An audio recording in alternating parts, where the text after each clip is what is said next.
মই 19 নং সালকচা গাঁও পঞ্চায়তৰ পৰা এপি মেম্বাৰত জিকিছোঁ এই সাপৰ সালকচা আপোনাৰ কোন দলৰ পৰা জিকিছে এজিপি দলৰ পৰা এজিপিৰ পৰা জিকিছে আপনার সমর্থন কিমানটা পাইছে আজি সবে গোটেইখিনি 8জন আছে 8জনে সমর্থন পাইছে সর্বসম্মতিক্রমে লাভ কৰিছে হয় সভা উপসভাপতি কেনেকুৱা লাগিছে ভাল লাগিছে বহুত ভাল লাগিছে আপনাৰ উন্নয়নেৰ ক্ষেত্ৰত কি কব ৰাইজৰ প্ৰতি কেনেকুৱা ধৰণৰ উন্নয়ন কৰিব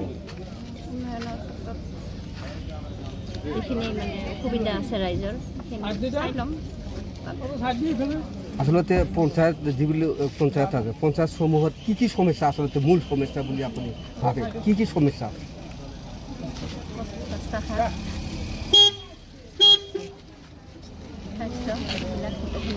কি কৰিলে ৰাইজৰ কি আছে চবৰে লগত কি মিলি জুলি কি কৰিলে ঠিক আছে মামনি নাথ মই 11 নং ৰাণীগঞ্জ গাঁও পঞ্চায়তৰ পৰা আঞ্চলিক পঞ্চায়ত সদস্য আছিলোঁ আৰু এতিয়া মই আমাৰ 1 নং বিলেচিপাৰা আঞ্চলিক পঞ্চায়তৰ সভানেত্ৰী হিচাপে নিৰ্বাচিত হ'লোঁ। আপোনাৰ ব্লকখনৰ নাম কি?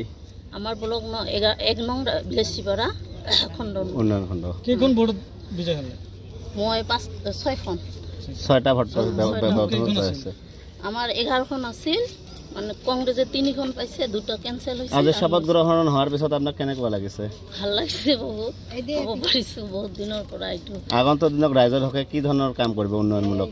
মই ৰাইজৰ হৈ যিবিলাক চৰকাৰী আঁচনি আছে সেইবিলাক যাতে আনি মই মোৰ প্ৰতিনিধিসকলৰ মাজত সমানে বিতৰণ কৰিব পাৰোঁ আৰু আমাৰ ৰাইজৰ মাজত মই যাতে যি দলৰ মোৰ ওপৰত আস্থা আছে আৰু মই যি বিশ্বাস কৰি এই পদটো দিছে তাৰ কাৰণে যাতে মই ভালভাৱে বিতৰণ কৰি কাম কাজ কৰিব পাৰোঁ আৰু দলৰ হৈ থাকিব পাৰোঁ এইখিনিয়ে। আপুনি কোনখন দলৰ পৰা বিজয়ী হৈছে? মই অসম গণ পৰিষদৰ পৰা বিজয়ী হৈছোঁ। আপোনাৰ দলৰ সভাপতিজনৰ নাম কি? আমাৰ অমৰেন্দ্ৰ নাথ। আপনাৰ স্টেট সভাপতি ৰাজ্যিক সভাপতি কোন? আমাৰ ৰাজ্যিক সভাপতি। ঠিক আছে যেহেতু 5খন আঞ্চলিক পঞ্চায়তৰ সদস্যই আপোনাক বহুত আশাৰে আপোনাক সভানেত্ৰী হিচাপে বিলাসীপাৰা ব্লকত নিৰ্বাচিত কৰিলে আৰু এতিয়া আপোনাৰ প্ৰথমটো লক্ষ্য মূল লক্ষ্য কি হ'ব? প্ৰথম লক্ষ্য মূল লক্ষ্য হ'ব মোৰ যিবিলাক মই তো এতিয়াও ভালকৈ বহাই নাই নাজানো কি কিবা নীতি নিয়ম আছে এইবিলাক মানি চলিম আৰু যিবিলাক চৰকাৰী আঁচনি আহে কাম কাজ আহে সেইবিলাক যাতে মই সমভাৱে বিতৰণ কৰিব পাৰোঁ নিস্বাৰ্থভাৱে এইখিনিয়ে মোৰ প্ৰথম। ধন্যবাদ জনাইছোঁ এইখিনি কোৱাৰ কাৰণে। আৰু নাম বাবু হিতু ৰায় আৰু কোনখন পঞ্চায়তৰ পৰা আপুনি? এইবাৰ মই 1 নং বহলপুৰ গাঁও পঞ্চায়তৰ পৰা আঞ্চলিক পঞ্চায়তৰ সদস্য হিচাপে নিৰ্বাচিত হৈছোঁ আৰু আজি সৰ্বসন্মতিক্ৰমে চাপৰ চালকচা আঞ্চলিক পঞ্চায়তৰ সভাপতি হিচাপে নিৰ্বাচিত হৈছোঁ। কেইজন সমৰ্থন কৰিছে? মই সকলোখিনিয়ে সমৰ্থন জনাইছোঁ। কেইজন আছে? আমাৰ 8জন। হয়। প্ৰথমতে আপোনাৰ লক্ষণ কি উন্নয়নৰ? আমি সৰ্বসন্মতিক্ৰমে সকলোৰে আলোচনা মৰ্মে আমাৰ সকলো কাউন্সিলৰ একগোট হৈ আলোচনা কৰি যিখিনি ৰাইজৰ মূল সমস্যা এইখিনি সমাধান কৰিবলৈ চেষ্টা কৰিম। মই ভাৰতীয় জনতা পাৰ্টিৰ পৰা। আপোনাৰ লক্ষ্য প্ৰথমটো কি হ'ব? প্ৰথমটো লক্ষ্য কি হ'ব ৰাইজৰ কাৰণে?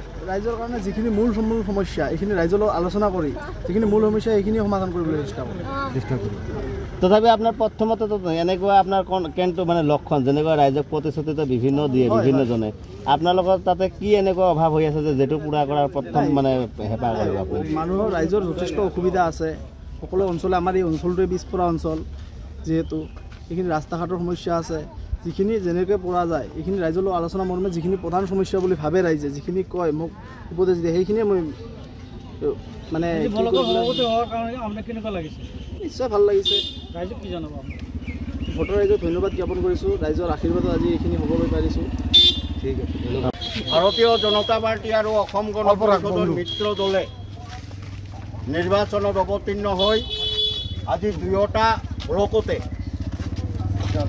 আমি চিফ কাউন্সিলাৰ ব্লক প্ৰেচিডেণ্ট হিচাপে 2টা ব্লকে আমি দখল কৰিবলৈ সক্ষম হৈছোঁ আৰু এই দখল কৰাৰ কাৰ্যসূচীত আজি যি জিলা আয়ুক্তৰ কাৰ্যালয়ত গঠন কৰা হ'ল আমি অসম গণ পৰিষদ বিলাসীপাৰা জিলা সমিতিৰ তৰফৰ পৰা আমাৰ অসম গণ পৰিষদৰ কাউন্সিলাৰ আৰু আমাৰ মিত্ৰ দল ভাৰতীয় জনতা পাৰ্টিৰ কাউন্সিলাৰসকলক আজি জয়ী হৈ তেখেতসকলে কাৰ্যালয়ৰ পৰা ওলোৱাৰ শুভক্ষণত আমি দুয়োটা দলৰে নিৰ্বাচিত কাউন্সিলৰসকলক আমি অসম গণ পৰিষদ দলৰ তৰফৰ পৰা একোখনকৈ ফুলাম গামোচাৰে তেখেতসকলক অভিনন্দন আৰু সম্ভাষণ জ্ঞাপন কৰিছোঁ।